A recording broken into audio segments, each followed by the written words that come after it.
Bismillahirrahmanirrahim. Assalamualaikum warahmatullahi wabarakatuh. Waalaikumsalam warahmatullahi wabarakatuh. Selamat pagi semuanya. Pagi. Bagaimana kabarnya kalian hari ini? Alhamdulillah baik. Alhamdulillah. Semoga kita senantiasa diberikan kesehatan oleh Allah Subhanahu wa taala. Amin. Sebelum memulai pembelajaran, marilah kita berdoa terlebih dahulu. Silakan ketua kelas untuk memimpin berdoa. Siap, Kak.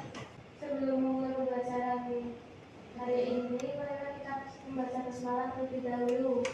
Bismillahirrahmanirrahim. Doa selesai.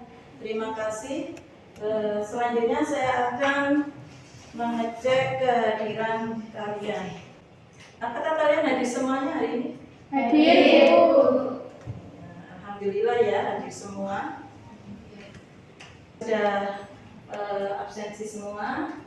Selanjutnya saya sebelum memulai pembelajaran, agar kalian lebih semangat belajarnya, maka nanti saya akan melakukan atau mengajak kalian yel-yel. Bisa dimulai untuk yel-yelnya? Bisa. Silakan kalian berdiri. Ya, saya mulai. SMK bisa? Yes. SMK hebat? Yes. SMK Ma'arif Endo Tirto? Siap kerja, santun, mandiri, kreatif. Terima kasih teman-teman. Nah, oke, selanjutnya nanti saya akan menayangkan sebuah video ya untuk memberikan persepsi kalian sambil mengingat pembelajaran yang sudah dilakukan di pertemuan kemarin. Nah, ini nanti silakan kalian menyimak ya.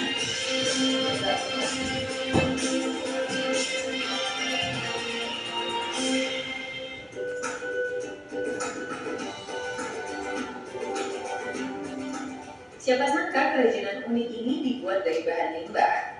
Yaps, gerabah, ember, dan kunci ini terlihat berbeda karena tidak dipoles menggunakan cat seperti biasanya.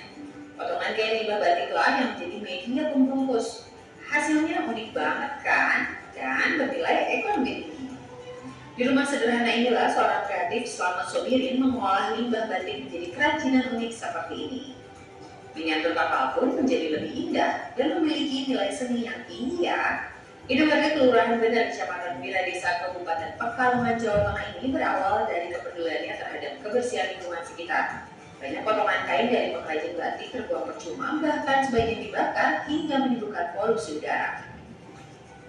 Setelah 1 tahun ditekuni, limbah batik tersebut sudah dapat menghasilkan uang yang ia gunakan untuk kebutuhan sehari-hari. Mengapa kita belajar pengelolaan limbah ya? Nah itu. Jadi mengapa sih kita apa manfaatnya kita mempelajari pengelolaan limbah? Ya, dengan belajar pengelolaan limbah kita dapat mengetahui bagaimana cara atau metode untuk mencegah terjadinya pencemaran lingkungan. Jadi ada manfaatnya ya ketika kita belajar mengelola limbah, kita akan tahu bagaimana cara atau metode untuk mencegah terjadinya pencemaran lingkungan. Sehingga tujuan pembelajaran hari ini adalah peserta didik dapat menelaah prinsip pengelolaan limbah dengan menggunakan prinsip 4R. Jadi tujuan pembelajaran hari ini adalah peserta didik dapat menelaah prinsip pengelolaan limbah menggunakan prinsip 4R dengan benar. Itu tujuannya. Kemudian yang kedua, tujuan yang kedua, peserta didik dapat memilih metode pengelolaan limbah sesuai karakteristik jenis limbah menggunakan prinsip 4R dengan tepat. Maka nanti kalian akan membuat suatu proyek, gitu ya. Proyek apa? Mendesain karya dari limbah pecah, gitu ya, sebagai bentuk pengelolaan limbah dengan metode daur ulang. Untuk lebih memahami, coba kalian perhatikan PowerPoint ya. Di sini prinsip pengelolaan limbah itu apa sih? Prinsipnya menggunakan 4R. Ya. 4R itu ada replace, reduce, reuse, dan recycle. Yang tadi sudah kita lihat di tayang video tadi ya. Itulah, ini bisa saya berikan contohnya karya limbah kerja, gitu ya. Jadi ini menggunakan prinsip 4R, yaitu dengan recycle.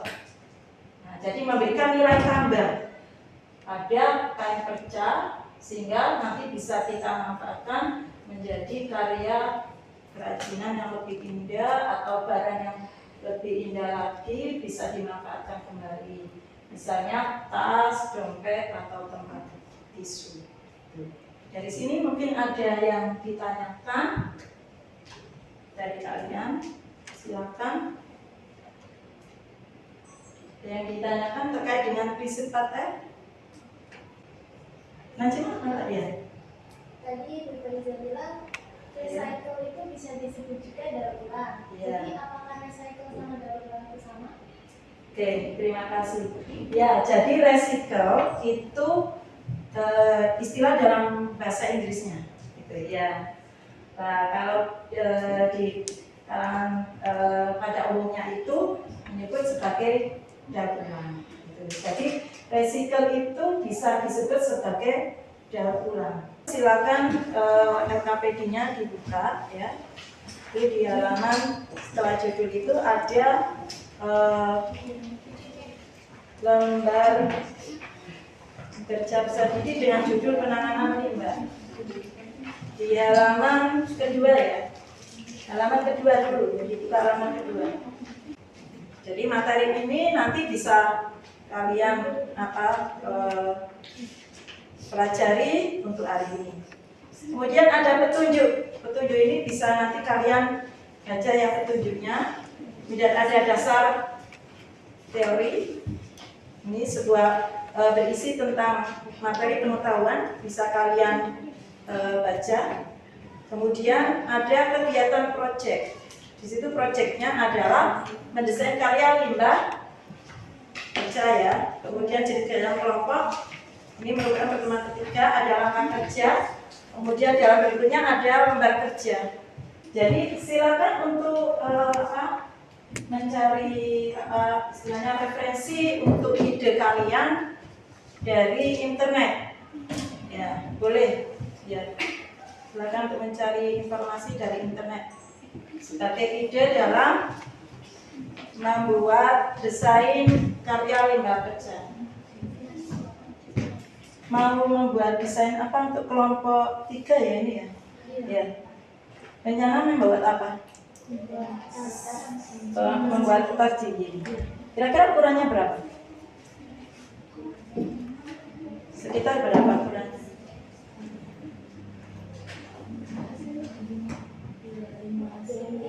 25 cm ya, dalam bentuk karya tas ya.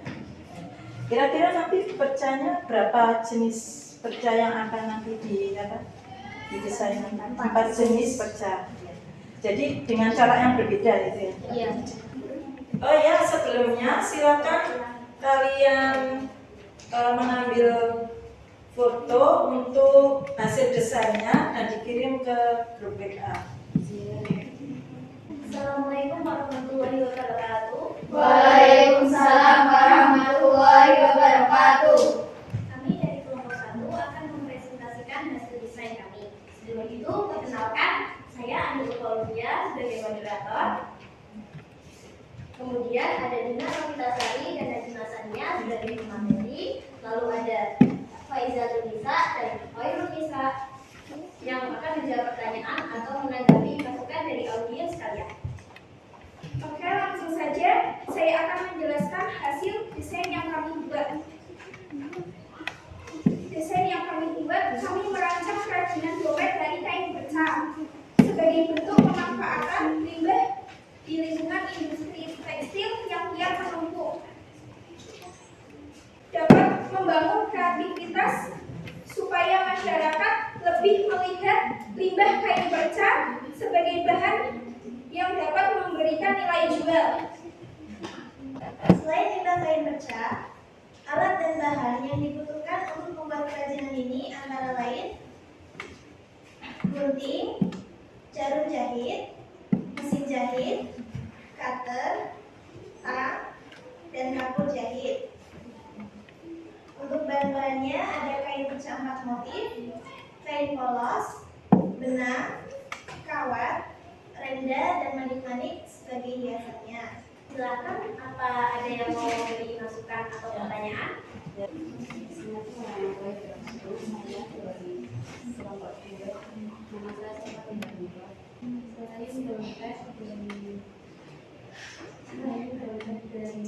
Kira-kira apa lagi yang dapat dibuat dari limbah?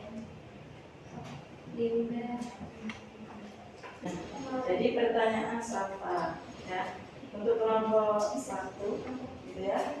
Apakah selain bisa diolah limbah pecah diolah menjadi tas, maka bisa diolah menjadi karya limbah pecah yang lainnya.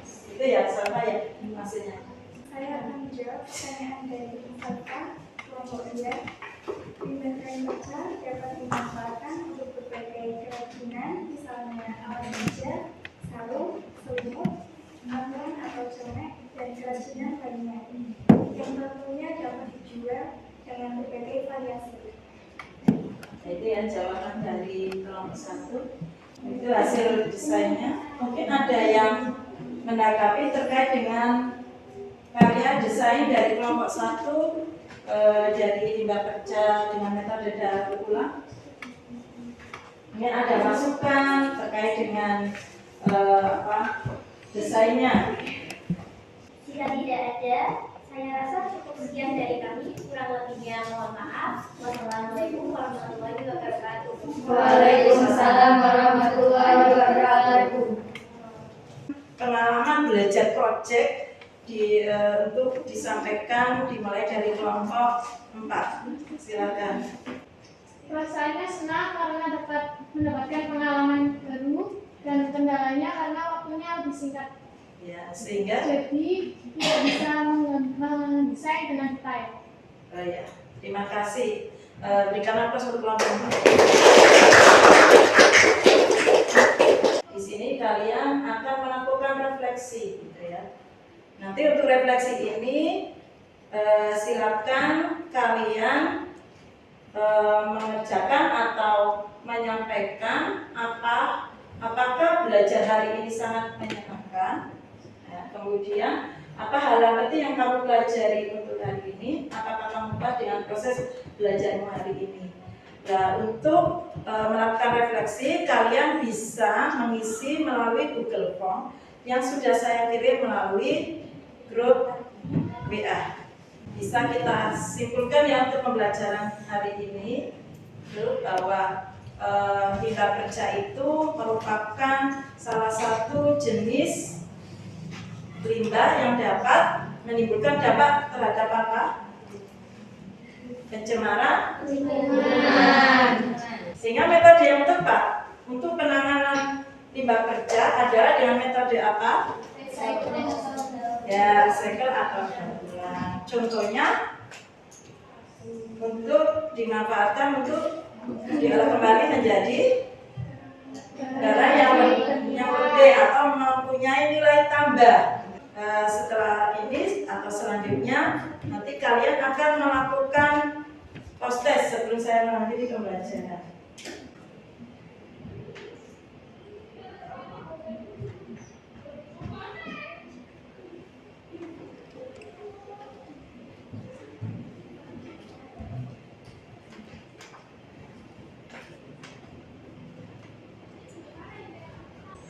Sebelum kita mengakhiri pembelajaran, marilah kita berdoa terlebih dahulu. Silakan Ayu untuk memimpin berdoa dengan membaca hamdalah. Siap gerak berdoa mulai. Alhamdulillahirabbil alamin. Terima kasih. Saya akhiri. Assalamualaikum warahmatullahi wabarakatuh. Waalaikumsalam.